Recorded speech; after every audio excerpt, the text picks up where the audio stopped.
Among bushcrafters, we spend a lot of time talking about our knives. And today I have my new bushcrafter. This is one that Abe Elias made for me of Diving Sparrow Knife Works. He made this so I could retire the knife I used on a loan. He basically made me the same exact copy, but he added the crab cracker on the back because I was using the butt of my knife to crack northern kelp crabs. And yes, on the show I call them Dungeness crabs. I've since learned they're not Dungeness crabs.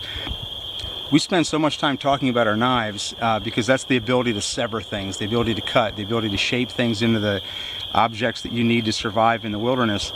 And there's something romantic about owning knives, buying knives, carrying knives. Everybody wants a knife. I'm always jealous of my cat because my cat has retractable claws. I don't have those, so we have to carry a knife. But the ability to sever things in the bush is essential. I mean, don't get me wrong. I'm not saying that we shouldn't be talking about knives and all that. But the ability to bind things together that nature never intended to be put together or never put together naturally is an essentially human quality. That mankind, we are the kind of creature that will take stone and we will shape that stone, and we'll get pitch and we'll make glue, and we'll take sinew and bind it together on a shaft with feathers and make an arrow and be able to kill our game.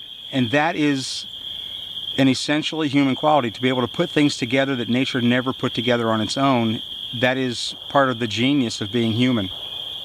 And an essential skill in that is the ability to make cordage.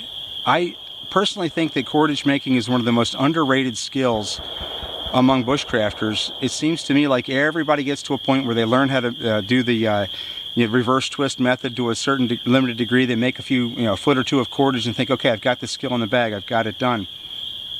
When I was up on Vancouver Island, I made tons of cordage. I made an entire 40-foot crab line out of a rope that I found up there. I used cordage skills to make the gill net. I made 42 feet of rope so I could make my top and bottom lines on that gill net.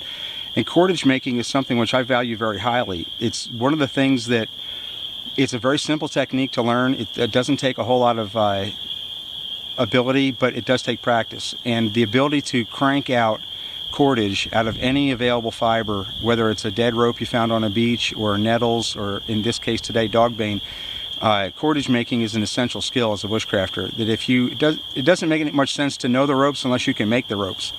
And as a bushcrafter, I'm a compulsive cordage maker. Okay, I confess to that. So in this video, what I'd like to do is talk about dogbane cordage. I have a bunch of dogbane I've harvested, and I'll take you through the process of harvesting that fiber. Once you have the fiber, making cordage is a whole other process that another skill you have to apply to that raw material. But nature doesn't yield up raw fiber easily. There's a lot of fiber in nature, but being able to process it correctly and get the most out of it is also an essential skill. What plants in your area can you make cordage from, and what is the best way to process those materials? And today we're going to be talking about dogbane. Dogbane is a commonly found plant in North America. One of its more common names is Indian hemp, and that's when the settlers first came here. They saw the Native Americans using this plant to make rope.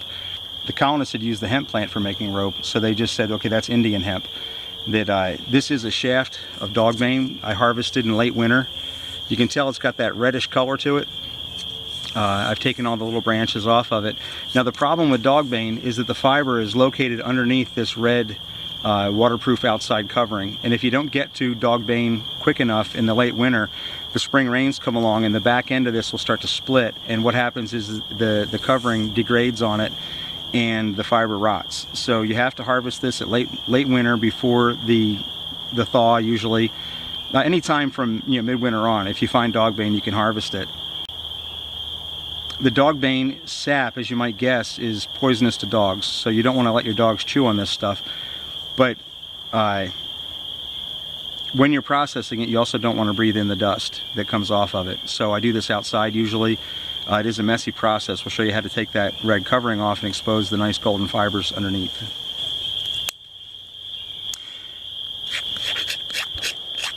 The idea of this is just to scrape the outside light enough. Now I'm using the back of this knife. This one has a nice squared off spine to it. You can use the blade, but you just don't want to come back at it when you're on the backstroke. You don't want to chop your fibers. So you can easily use the blade of a knife it's like scraping paint. And the idea being to scrape off as much of that red covering as you can get, because it does stick to the fibers, and when you're making the cordage, it makes lumps and bumps in your cordage.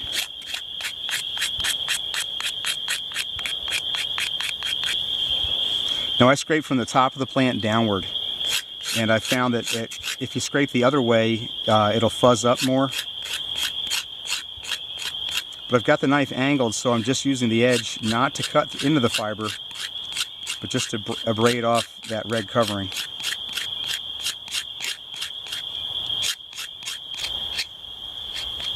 This is the tedious part of processing dogbane, that you pretty much just, there's really no easy way to do this that I've ever found, is you just have to scrape each stalk until you have enough fiber to do your project, whatever you're working on.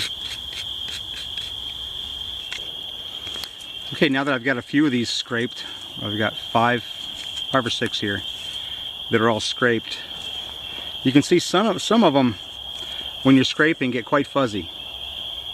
And no matter what you do, it doesn't seem like it makes a difference what direction you scrape it in. I scraped this one from the head down. It just has a lot of fiber, and this one got quite fuzzy. What I like to do with that fiber is I'll just kind of tease it away from the stalk and separate these before I start removing the fiber. And I save that. If you leave these fuzzy balls attached, what happens is they end up making lumps in your cordage, and they can be hard to work with. So I try and clean up the shaft as much as I can before I remove the bulk of the fiber from it.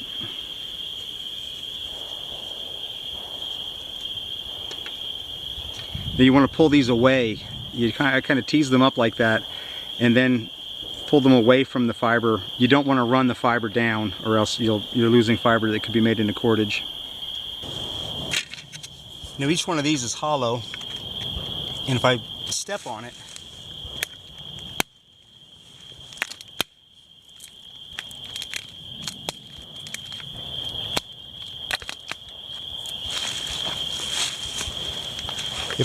like that, it'll break into 4 pieces. And each one of these then, I'm going to separate into quarters. This one broke a little funny. Basically what you're trying to do is get that hollow shaft to break into 4 even pieces. And sometimes they do and sometimes they don't. It doesn't make any difference because the fiber is pretty much the same. There's one that's broken. Now I've got to break the rest of these, and I'll be able to start processing fiber. On the ones that are nice and thin, you can break them just with your fingers.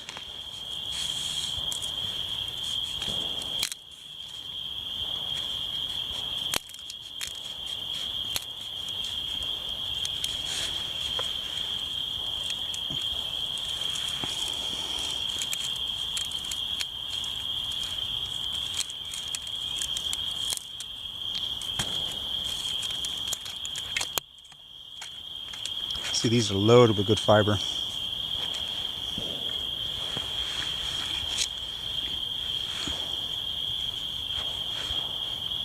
That was too tight. Too strong to break with my hand. Try this with my knee.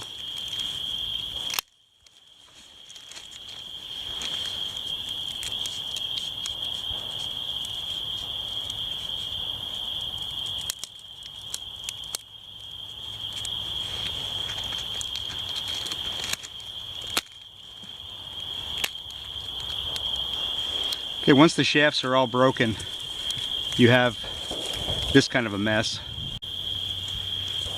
Now the idea of this is that the fiber is running along the outside of the woody stem, and if you break, I like to take them 2 at a time, break a small section off, and then peel it upwards and away from the fiber. That leaves the fiber behind, and you get rid of the woody stem. So break and lift, and sometimes if you grab the fiber from the other side and pull, you'll actually get more fiber off of it.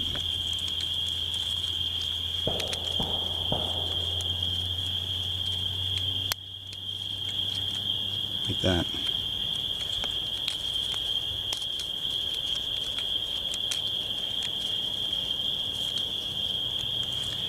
Once you get your technique down, it actually goes fairly quick. You can strip.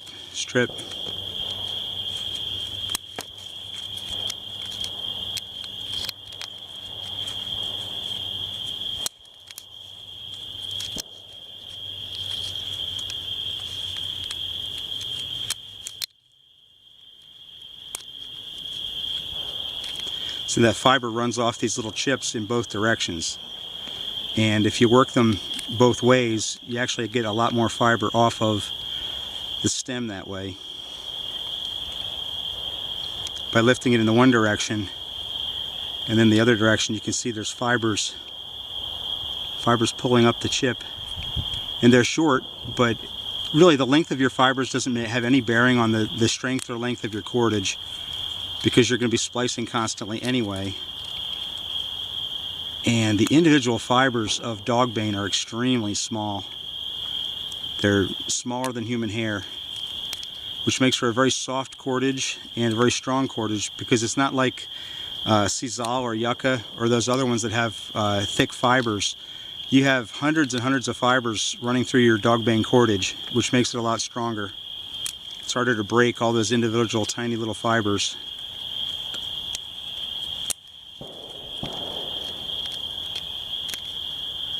Just kind of work the fiber around the knots.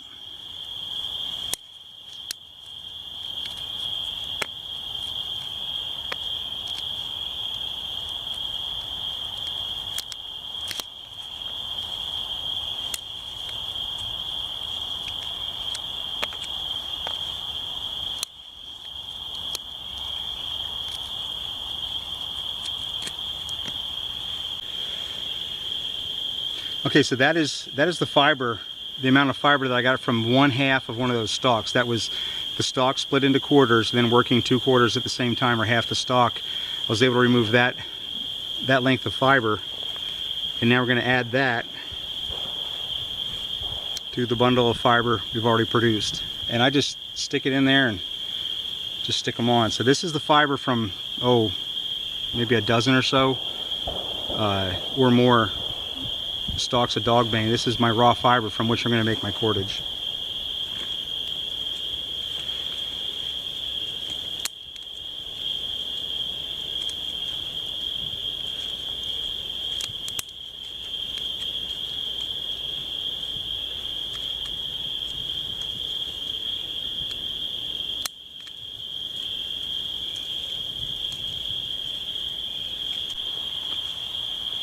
Okay, I'm done processing those 6 stalks, and that's the bundle of fiber I was able to collect off those 6 stalks.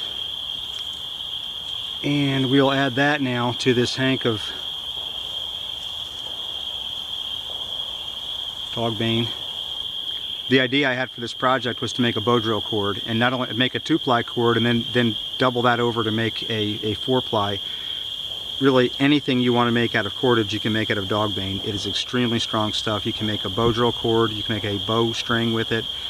It's just really good stuff, and it's nice and soft and supple. It feels good against your skin, so if it is going to be touching skin, like a lanyard around your neck or a bracelet or whatever, that it's fine for that. So thanks for coming along, and hope you learned something. And obviously I've got more work to do. This is a tedious process, making raw dogbane fiber, but the end result is really superior cordage. About anything, it's better than any cordage fiber I've found in North America, with the possible exception of milkweed. Milkweed's a good stuff too, but I didn't find enough, and we're working with dogbane this time.